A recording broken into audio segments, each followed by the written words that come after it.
একটা ভিডিওতে দেখলাম গত 6 মাস পর কিশোরগঞ্জের পাগলা মসজিদের দান বাক্স খোলা হয়েছে, আর ওইটার টাকার পরিমাণ হয়েছে 43 বস্তা।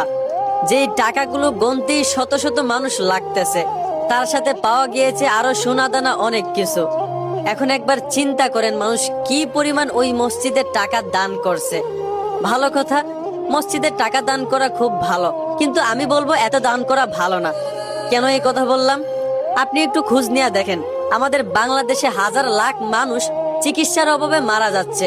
শীতের রাতে আপনি রাস্তার পাশে তাকিয়ে দেখেন, কাঁপতে কাঁপতে মানুষ রাস্তার পাশে ঘুমাচ্ছে, টাকার জায়গা নাই। একদিকে আমরা খাবার অপচয় করি, অন্যদিকে শত শত মানুষ ডাস্টবিন থেকে খাবার খুঁজে, কিন্তু সেই অসহায় মানুষদের পাশে কেউ দাঁড়ায় না।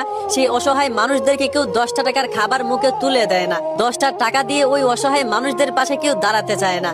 অথচ মানুষ মসজিদ মাদ্রাসায় লক্ষ কোটি টাকা দান করে।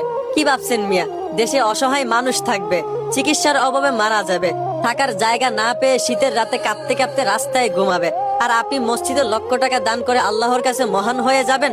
তাহলে রসুলের একটা হাদিস শুনেন। এক সাহাবী একবার রসুলের কাছে গিয়া বলল, ইয়া রাসূলুল্লাহ, আমার কাছে 10টা টাকা আছে, আমার ইচ্ছা আমি ওই টাকাটা মসজিদে দান করব। আবার এইদিকে আমার পেটে অনেক ক্ষুধা। এখন আপনিই বলেন, আমার এই 10 টাকা মসজিদে দান করা উত্তম হবে, নাকি এই 10 টাকা দিয়ে আমার পেটের ক্ষুধা মেটানো উত্তম হবে? রসুল তখন বললেন, অবশ্যই অবশ্যই অবশ্যই ওই 10 টাকা দিয়ে তোমার পেটের ক্ষুধা মেটানো উত্তম হবে। কারণ তুমি 10 টাকা মসজিদে দান না করলে মসজিদের কোনো ক্ষতি হবে না, কিন্তু তোমার ক্ষুধা যদি তুমি না মেটাও অবশ্যই তোমার ক্ষতি হবে, তুমি অসুস্থ হবা। তোমার সুস্থ থাকা জরুরি, নিজেকে শক্ত রাখা জরুরি, কারণ তোমার উপর নামাজ পড়া ফরজ। সঠিকভাবে নামাজ পড়তে হলে অবশ্যই নিজেকে শক্ত রাখতে হবে, সুস্থ রাখতে হবে। তাই ওই 10 টাকা দিয়ে তোমার পেটের ক্ষুধা মেটানোই উত্তম। তো এইখান থেকে কি বুঝলেন? 10 টাকা মসজিদে দান না করে একজন অসহায় মানুষের পাশে দাঁড়ান।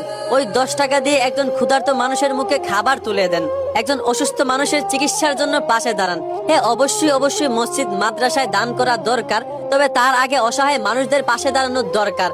কুরআনে আল্লাহ কোথাও বলেন নাই যে মসজিদে আপনি লক্ষ টাকা দান করতে হবে, মসজিদকে টাইলস দিয়ে সুন্দর করে সাজাতে হবে, এরকম কোথাও আল্লাহ কোরআনে বলেন নাই। কিন্তু কোরআনে আল্লাহ স্পষ্টভাবে বলেছেন যে অবশ্যই অসহায় মানুষদের পাশে দাঁড়াতে হবে। অতএব আমার ভাই, মসজিদ মাদ্রাসায় দান করেন ভালো কথা, তবে তার আগে অসহায় মানুষের পাশে দাঁড়ান।